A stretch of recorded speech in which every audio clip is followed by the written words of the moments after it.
శ్రీశేషాచల విలసిత వెంకటేశ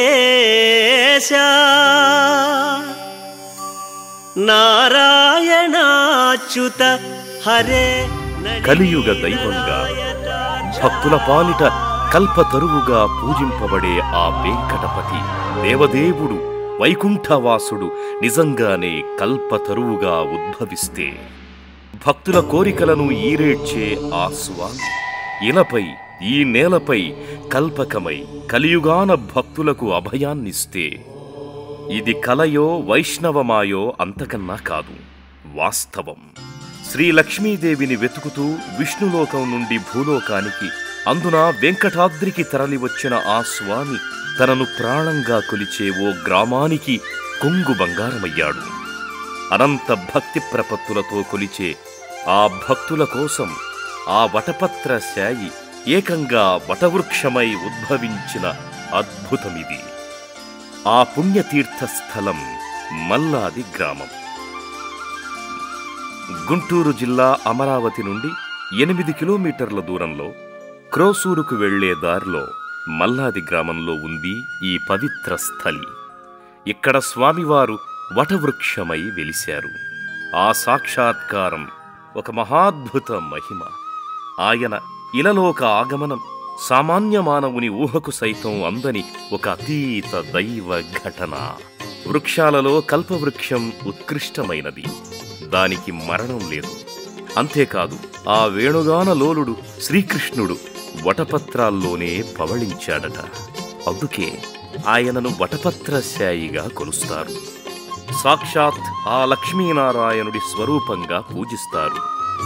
ఈ వృక్షం కిందే మహాపతివ్రత సావిత్రి తన 5వతనాన్ని యముడి నుండి తిరిగి పొందిందట. అందుకే స్త్రీలు జ్యేష్ఠ శుద్ధ పూర్ణిమ నాడు ఈ వటవృక్షాన్ని పూజిస్తే త్రిమూర్తులను పూజించిన ఫలితం కలుగుతుంది.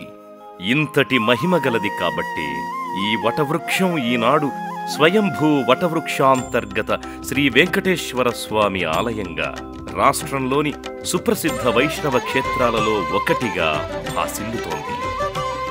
పవిత్ర కృష్ణానదికి ఒకవైపు గుంటూరు జిల్లా ఉంటే మరోవైపు కృష్ణా జిల్లా ఉంది. కృష్ణా జిల్లాలోని జగ్గయ్యపేట సమీపంలోని తిరుమలగిరి అనే గ్రామంలో శతాబ్దాల పూర్వమే స్వామివారు వాల్మీకంగా అంటే పుట్ట రూపంలో వెలిశారు. అత్యంత పురాతనమైన ఈ ఆలయం లక్షల మంది భక్తులతో నిత్య పూజలతో భక్తజన సందోహంతో మహిమాన్విత క్షేత్రంగా వెలుగొందుతోంది. అటువంటి ఈ క్షేత్రం అనగా కృష్ణానదికి ఇటువైపున ఉన్న తిరుమలగిరి వెంకటేశ్వర స్వామివారంటే గుంటూరు జిల్లాలో ఉన్న మల్లాది గ్రామవాసులకు ఎంతో నమ్మకం. పూర్వం ఈ గ్రామంలోని ప్రజలు పశువులను మేపడానికి నిత్యం కృష్ణమ్మను దాటి వెళ్లేవారు. ఈ క్రమంలో ఓసారి వింత వ్యాధితో పశువులన్నీ చనిపోవడం మొదలయ్యింది.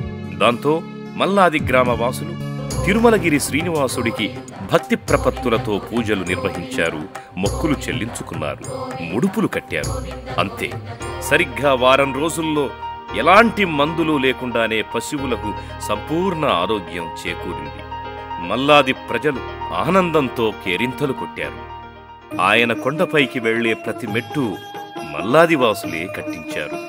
ఊళ్ళో పెళ్లి జరిగిన, చిన్న శుభకార్యం జరిగిన ఆ స్వామికి మొక్కులు తీర్చనిదే అడుగు ముందుకు వెయ్యరు, పచ్చి గంగను కూడా స్వీకరించరు. ఆ విధంగా మల్లాదివాసులకు ఆయనే ఇష్టదైవమయ్యాడు. తిరుమలగిరివాసుని దర్శనానికి వెళ్ళాలి అంటే మల్లాది ప్రజలు తప్పనిసరిగా కృష్ణానదిని దాటాల్సిందే.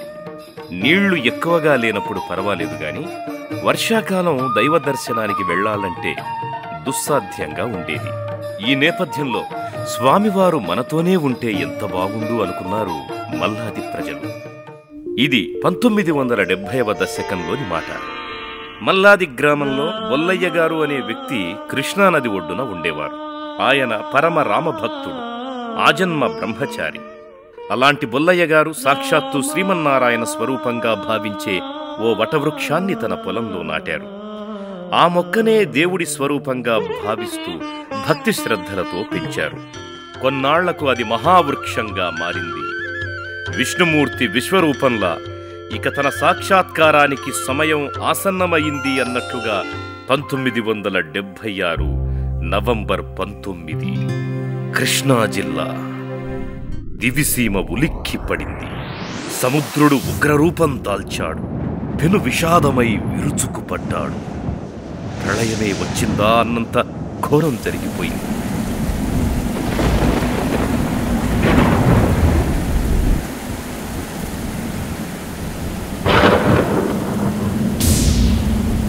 ఆ సమయంలో బొల్లయ్య గారు పెంచిన వటవృక్షము నేల కొరిగింది.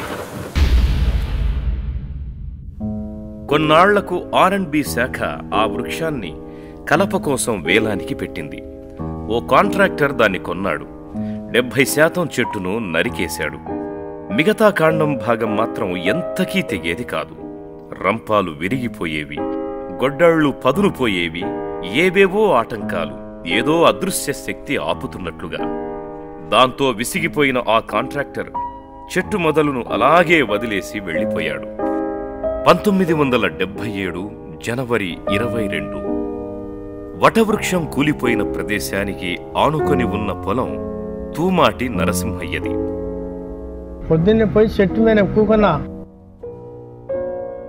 కూకొని కాసేపు 1 గంట సేపు కూకున్నాక ఇటు ఆవులాలు కానొస్తాయని లేచిపోయా. పోతే ఏమి లేవు.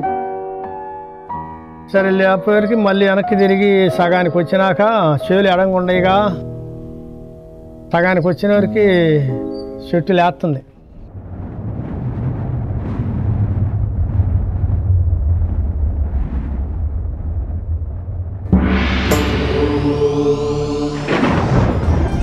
ఏంది ఆ చెట్టు లేస్తుంది, ఏంది ఎవరు లేరు ఏందా అని అనుకున్నాను నేను.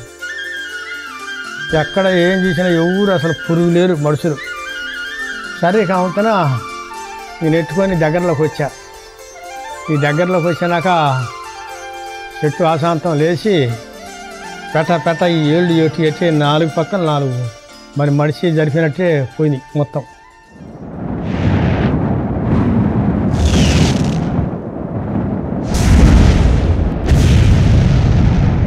పోయి మట్టి లేచిన తిత్తనం అవుతున్న కొట్టింది. కొట్టేరికి బండ అయిపోయింది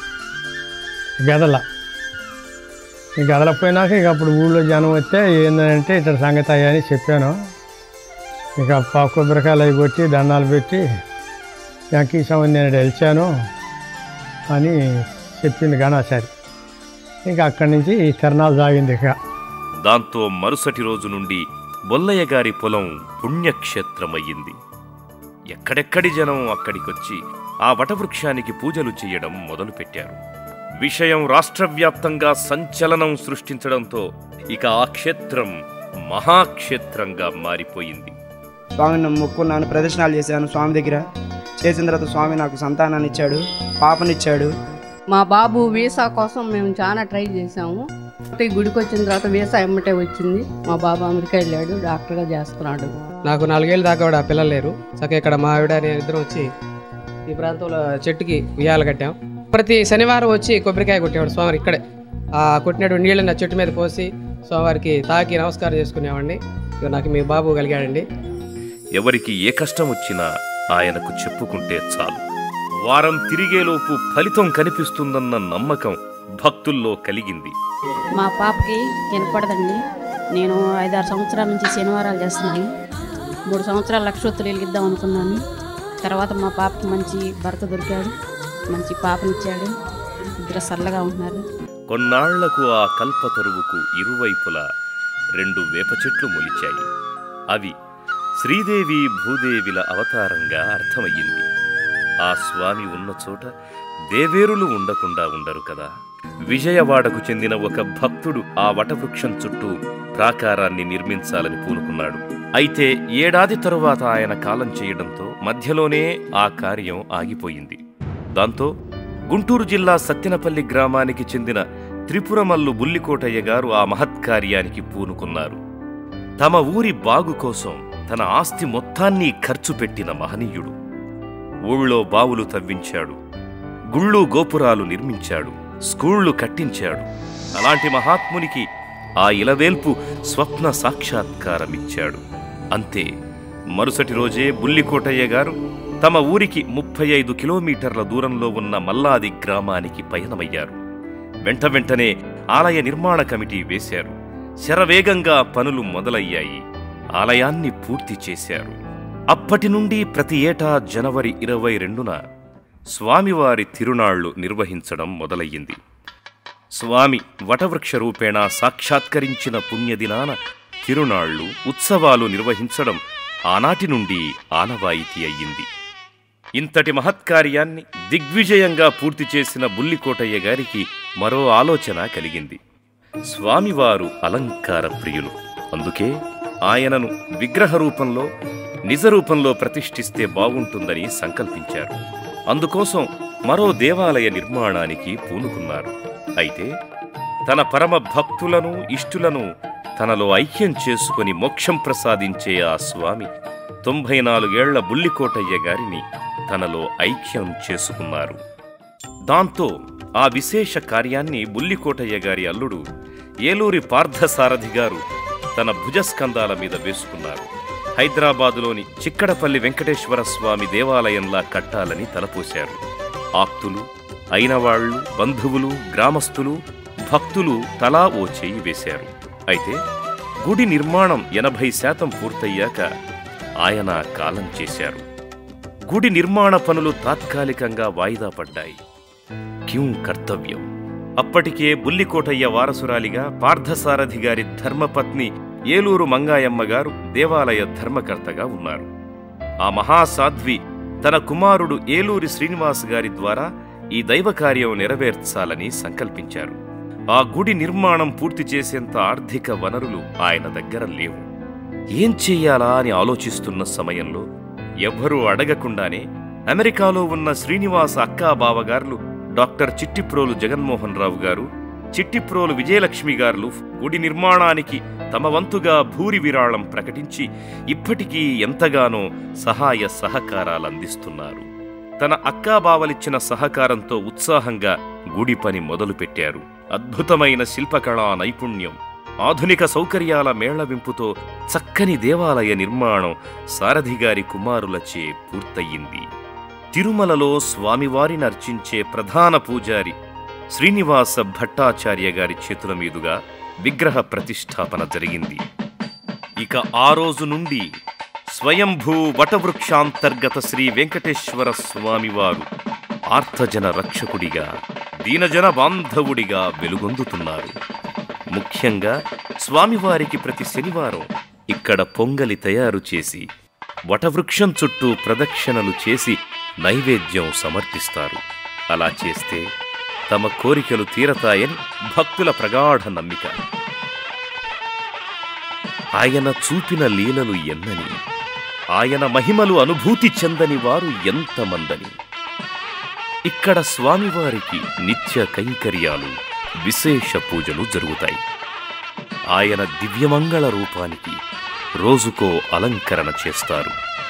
ప్రతి శనివారం శ్రీదేవి భూదేవి సమేత స్వామివారి కళ్యాణోత్సవం జరుగుతుంది. కళ్యాణంలో పాల్గొనే భక్తులందరికీ అన్నదానం ఉంటుంది.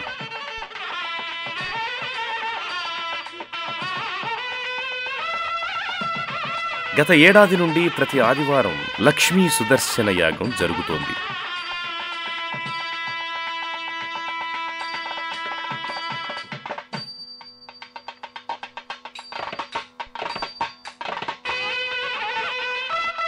జనవరి 22 పెద్ద తిరునాళ్లు, ఆ తరువాత బ్రహ్మోత్సవాలు వైభవోపేతంగా జరుగుతాయి.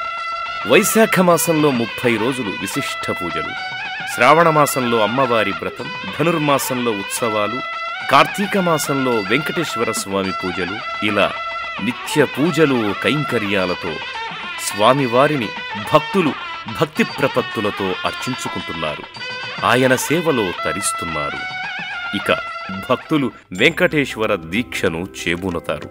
45 రోజులు కఠోర దీక్షతో మల్లాదివాసుని మాల ధరిస్తారు, భజనలు చేస్తారు, కీర్తనలు ఆలపిస్తారు. చాలా అరుదుగా కనిపించే ఈ తులసీవనాన్ని దేవాలయం సమీపంలో 1/2 ఎకరం స్థలంలో పెంచుతున్నారు.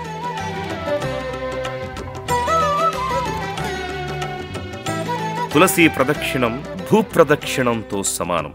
అందుకే ఆ తులసీవనం చుట్టూ ప్రదక్షిణా మార్గాన్ని కూడా నిర్మించారు. గోశాల నిర్మించి గోమాతను పూజిస్తున్నారు.